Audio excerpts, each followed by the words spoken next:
Okay, I've improved my tracing table that I made for my moon photographs.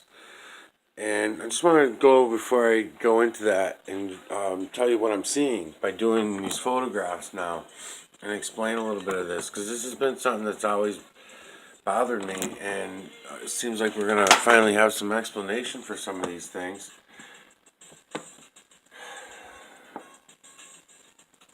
This is a daytime moon. Now, I've got a shitload of these. Let's see.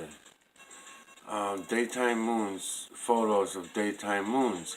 Now, what I've noticed is they're less during the daytime when sunlight is on them, on the photos, meaning them. Not that there's several moons. As far as I can see so far, it's only one moon, what we call the moon.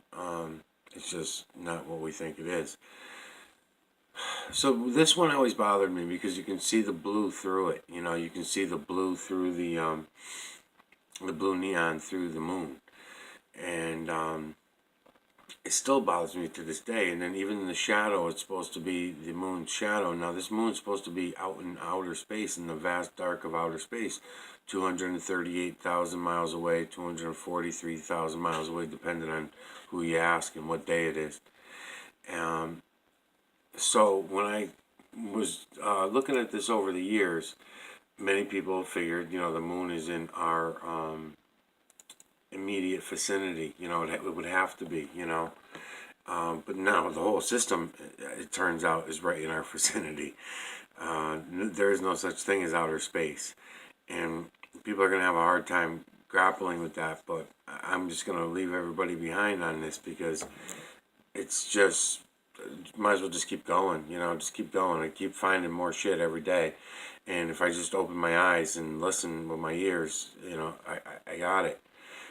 So I'm just going to keep going with it. Hopefully some of these other larger channels will pick up on what I'm explaining and they'll go see it for themselves as well, which is easier, sounds easy, but for people to actually go look, I don't know. I don't know how this is not gonna go good probably. Anyways, these daytime moons are not as crisp, not as clear of imagery, I noticed, during the daytime when the sun was beating on. Another thing is I can't look into the veil during the daytime. When the sun's in my vicinity, I'm not able to see into the veil. I'm not even going to question, am I really looking into the veil or not? I know I'm looking into the veil. I'm just not afraid to see the imagery. I'm not afraid to look for the nanocarbon in the imagery that it creates. Where you might be. Most other people are. Most people are afraid of what they're going to find. And I'm just going to be doing this because I'm going to jump back over to the other table in a minute. So I'm just going to, look at a few moons that I got coming through. And I always, take the photographs all the way through at different angles as it's coming around. And here's a nighttime one.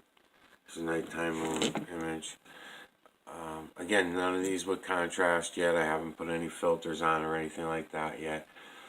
This one's kind of clear. This one's pretty clear for an image. Now, again, when everybody always finds it so strange when I'm flipping my screen back and forth, left and right, and everything like that. But you got to remember how we're seeing the moon and our perception of it from the ground.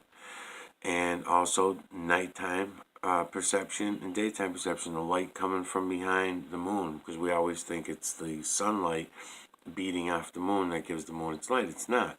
And many people have known this for years, but I just have a hard time proving it. No problem proving it anymore. I mean, nanocarbon is the answer to everybody's questions over the years. All these little points of light, that all this light actually coming through here, this is light bleeding through, and because of the heavy metals that this area called the moon is made up of, it's going to cause a certain kind of light, just like a light bulb, just like a light bulb. That's why when we go over here, I'm going to have several lights. I'm learning, the light behind the moon. Again, I'm just guessing on some of this, but I'm going by what my eyes see. which is also can be deceiving. I've learned from growing rooms, so I'm just doing what I can to learn what I'm learning. Anyways, I put a red and a blue together, which make kind of like this purpley color, right? We've seen the moon in this color at times, and I can play with it and shut one bulb down and another one up, whatever. And I got my tracing table set up with the camera. Up here, I've got a aquarium blue light bulb. Above my head, I've got those 2700Ks, and then right here I've got a 2700K. Now I would imagine it would be better to go with a 2100K or 1800K for a more yellowy, orangey light, but that's fine. For what I'm doing and for what I'm trying to figure out, I'll get it. I'll figure it out. But what I'm learning is how the imagery changes when I'm adding light and taking out light is what I'm doing. So why am I seeing certain images more clear? Let's say as it's rolling through my sky, as it's coming through, like I always keep saying, I only get the quarter of a turn. So if I get it, well, everybody, as far as I know, gets a quarter of a turn. Even on the moon model, believe it or not, they still only, each person gets a quarter of a turn no matter where you're standing. So anyways, as this is turning and coming through my sky, I'm getting it at different angles. And then it goes on, then the next person that gets it in their sky gets the next quarter of a turn, and then they're seeing things from their angles.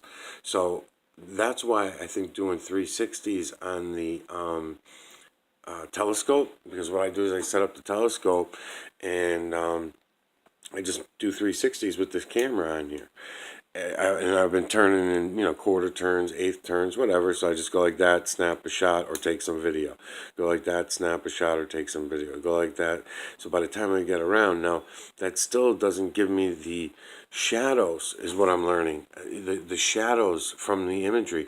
In other words, what point you're standing at is going to depend on what light's coming from which way. Now, that also shows me that the light's coming from behind the moon. It's not coming from the sun. Not to light up the moon, it doesn't. So I'm not saying that the sun is never in the moon's vision, but that would only be during the daytime. At nighttime, the sun is never hitting the moon at nighttime. There's no light. The light from the moon is not coming from the sun. Put it that way. The moon has its own light coming from the back. It's its own light source. It's its own type of light. Everyone's known that for years now too, but a certain group of people know that. And so, anyways, so what I'm doing is showing myself that and proving that to myself, because I'm watching the same imagery change as I've been doing these videos for months. Now, I just got turned on to doing the photos, but I've been doing these videos of the moon and pictures of the moon on the computer at a digital setting for a long time. Now, I've learned over time, add a little contrast helps to show the imagery, okay? I can go in, let your eyes adjust for a minute, and then what I also did is I set myself up a drawer here so that I can pull way the hell back. And you say, well, why would you want to pull way back? I'll show you. Because then I'm getting to all this for a reason. Hopefully I can do it all in 20 minutes. Telescopic lens. So on this side of it, a small $12 telescopic lens. So again, cheap filter, plastic filter, unfortunately, they're not glass, and a $12 telescopic lens so that I can come in and start doing this. Okay? And as I'm looking around in here, I'm going to point out that as I was doing this and coming in and getting this imagery and doing 360s on the camera and grabbing images and things like that from here,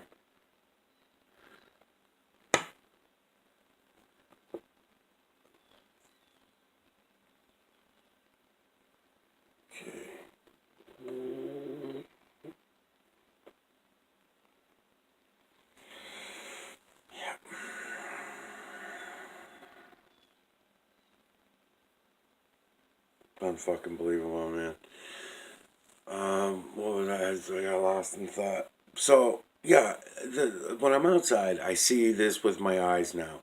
The larger images I'm seeing with my eyes. Matter of fact, there's several images that I have to come back so far out because I'm a small little person standing on the ground down here, and I'm looking up and I can grab certain images from here with my eyes. Now, everything I used from the camera all the way up. I might have found it. I don't know, but I was looking for it for a while, and I think I might have found it. I gotta wait for the next full moons, or the close to full moons, and then I'll have enough light coming from behind the moon, and I can scope it out for myself. And it also depends on where the moon's riding in the veil. There's a lot of those people that are talking about that are correct too. Well, what I'm aimed at right now is an image. It's a reverse image, of course, because the one I did the other day was off of someone who used a different telescope. But there she is. I mean, I see her, and I can start flipping the computer around, and I can even start going in and looking in myself and grab her from different angles to see what she's going to start doing. But this is the same thing I was doing on the, what do you call it? The paper, you know? It's the same thing. I'm just showing it to you in a different way. And I was doing this on videos and stuff. Now I didn't even want to admit that this was a body the other day. For weeks now, actually, I've known about several of the bodies.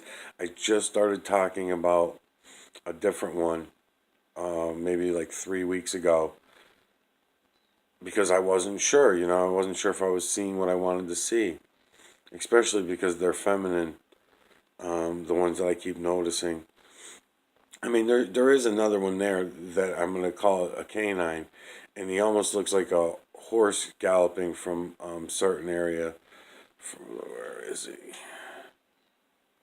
Yeah, there might be a dog body, a canine body, right there as well. And again, I've been afraid to mention it because I don't want to get bodies involved until I'm really sure. They have to be really clear to me that it's a body.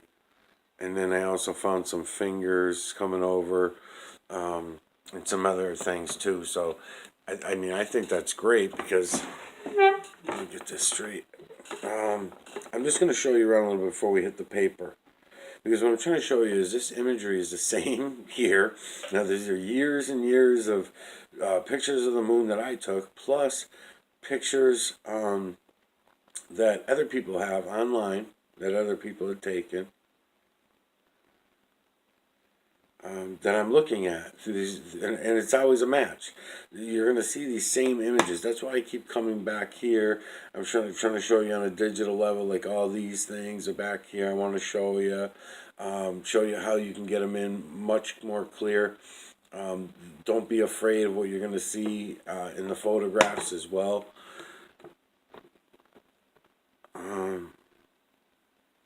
And then the different angles, people will be freaking out about the different angles and everything like that. Oh, you know, why are you angling the computer like that? So you have to, because this is the way that you're going to see it from the ground anyways, depending on where you're standing. So if you're closer towards what we should know as the south, which is the whole outer area. So if we're somewhere from that south, you're going to be closer to the outside skirts of the veil. And if you're more towards the north or in the middle or whatever, you know, obviously you're going to be more towards that part. And there's still a carbon to deal with in that area for everyone in what is actually the north.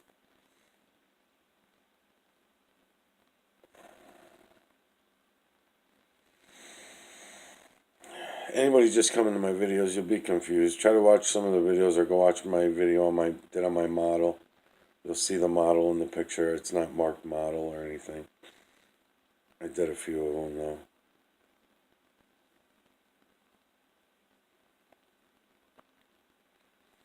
Alright, I'm already at 14 minutes, so let's go back over here and I'll show you some. Let's see if I can mount you up and do this quick enough. So this time what I'm going to be doing, I guess it'll just be an introduction video because I'm going to run out of time. This time what I'm doing is I'm adding, instead of a telescopic lens, a microscopic lens, because now I'm going to start adding this. And I'm going to start looking in with this on a microscopic level also on these prints that I'm printing out. What I was starting to mention before was that it was pretty funny because let's see how this is going to go. How close do I have to get? Oh yeah, I can even see the square pixels of print. I told you the square pixels of the print. This is just like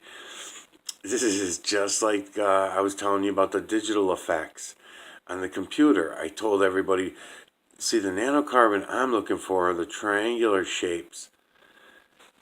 Square shit is the pixels. That's the paper. That one there's the paper. Those are what? Like roundish. Those are like round. So it doesn't seem like the microscope's going to be much help to me, but I just wanted to do it for. I mean, I'll fuck with it. I'll play with it. I mean, I could see some of the imagery in there. So we'll see. We'll see how that goes. But otherwise, everything else. Oh, and then I didn't even turn any other lights on either. I could fuck with lights and try to get that going. But as far as us seeing the imagery, yeah, this is going to work out fine. And I'll be able to trace it out a little better and stuff too. Come back out a little bit. You know, look. You know, so we can confirm that all the imagery is the same as you're going around, looking around in there. And I can actually turn the moon the same way that it's turning. So depending on where you live on this earth, where you're standing, you're going to see different portions of this better than in other areas. Because it'll be, the shadowing and the lighting will be just right, you know. So if you get it in your daytime moon, that's another thing I'm going to have to start watching out for. What's the positioning nighttime moon compared to the daytime moons? It's tough because they shut us down with the chemtrails a lot. You know, when you're tracking the moon and the sun and shit, I do get shut down a lot. The sun gets shut down easy too by chemtrails because, yeah, I can't get any closer than that. Hold on a minute. Yeah, that kind of sucks too that happens because when the geoengineering heavy metal aerosols starts happening, a little bit more.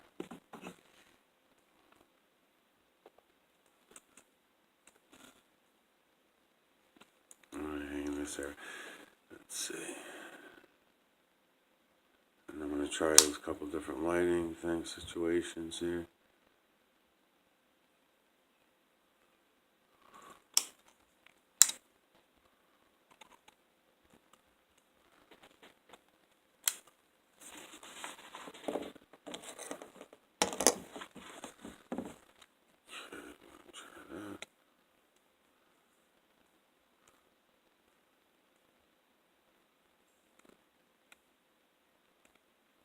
Yep. So this is the same thing I'm showing you over there. This is the same area I was just on. I wanted to get here before the 20 minutes was up, but that's the same area. So I can trace these out if I want to. I know because there's the one that I call the Kraken, and on the photographs I can see everything behind him a lot better. I've had some videos. I believe this exact shot right here is more to my because these aren't mine, I believe. I believe these are mine because they're on that side. More to my west is what I was going to say. When the moon is more to my west, for the shadows and the lights that have come across, because this is the skull thing back here that I wanted to bring up on the computer. I was going to bring you in here and show you the arms. And I actually found photos that I actually see all this better in, but I can probably get you in on his face if I move things around a little bit. Let me see.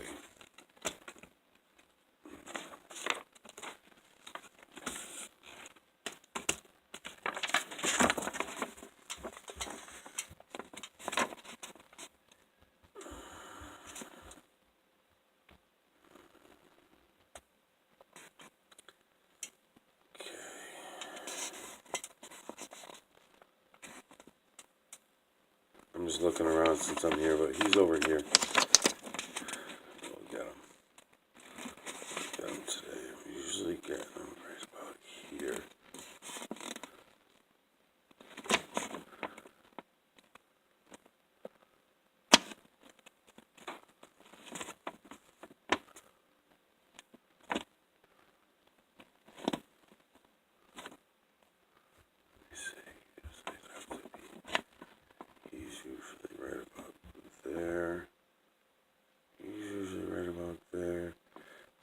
right there. I have to keep coming in slowly.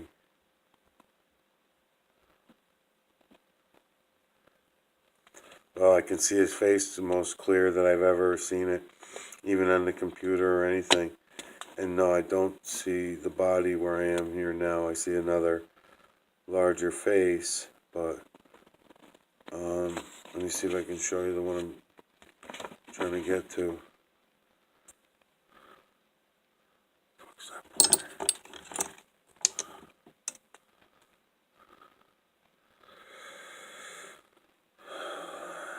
His face is right here. I was pointing at him earlier.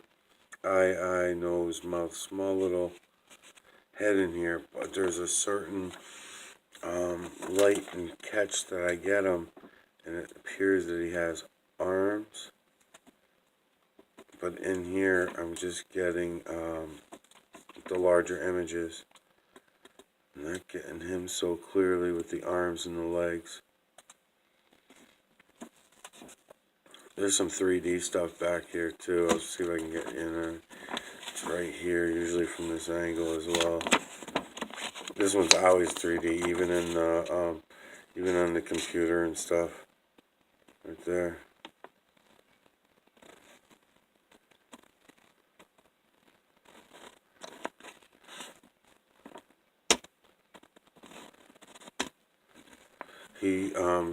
That one there shows up 3D in a lot of different angles. I'm trying to find the one that I usually get. Again, this must be the western shots. This is probably from when the moon was in my west. I was saying that because of the angles of lights and stuff.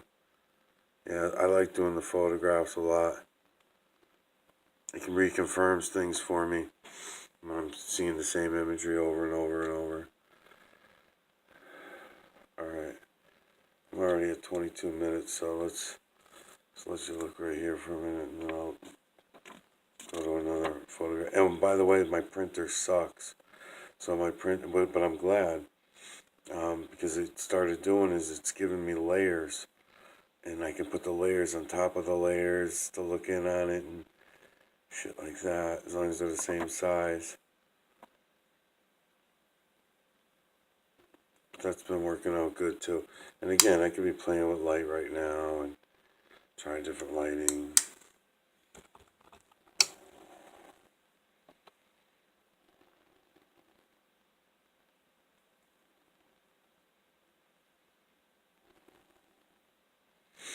And again, there's what I call the seashell. I think a lot of people consider that the seashell, but we can get all the imagery out of it now. You know, I was doing it on the computer, the same thing, but it's just another way of doing it. And I don't have a filter on or anything right now either, by the way. So, I mean, I can make things a lot better by doing that too. Watch. So I can add some contrast and make things better.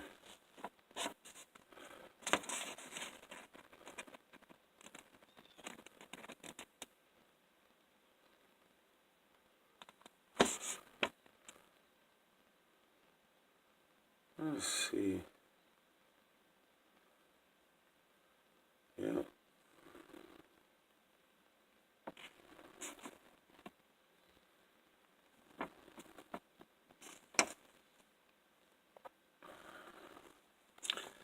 So see where I was saying before, I was thinking these were sunglasses, if you watched my earlier videos. Or I'm denying that they're sunglasses, actually, because I can't see the system doing that. Where the fuck? I lost them now. But again, it's right there. I had the whole face a second ago. I was going to say I found the eyeballs in one of the images. I'll probably get them back again, but I won't be able to point what I'm showing you.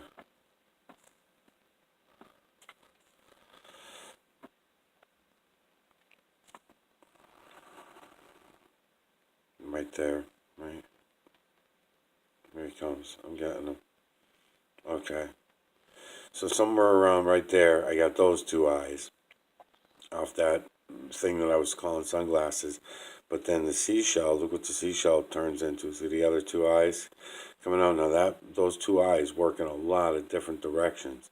I mean, got to be probably hundreds of different directions, because there's a turn here and a turn here and a turn here and a turn here and a turn here. Every little turn gives you more and more imagery that those eyes are working off of. I'm bringing them right up to look right at you. Look at that shit. Ah, yeah, scary, huh? Nothing to be scared of.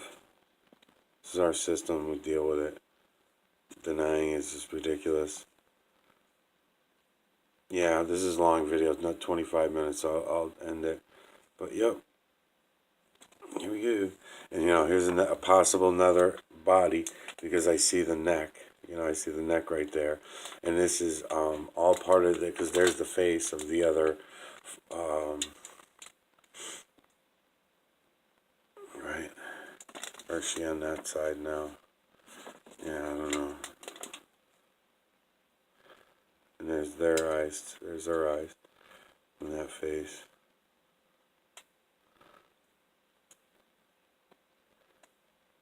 Never changes. Never changes. In other words, the imagery is always there. You just have to turn a little bit, get another image. Turn a little bit, get another image. Turn a little bit, get another image. Well, that goes for every image in here. Turn a little bit, turn a little bit. I like seeing something that won't be canine, but look, it always goes back. It always goes back to canine. With the long snouts like that, either this one's going now so from canine to human to ape. Just the way it goes all the way down the line. Alright, I'll be back, I guess.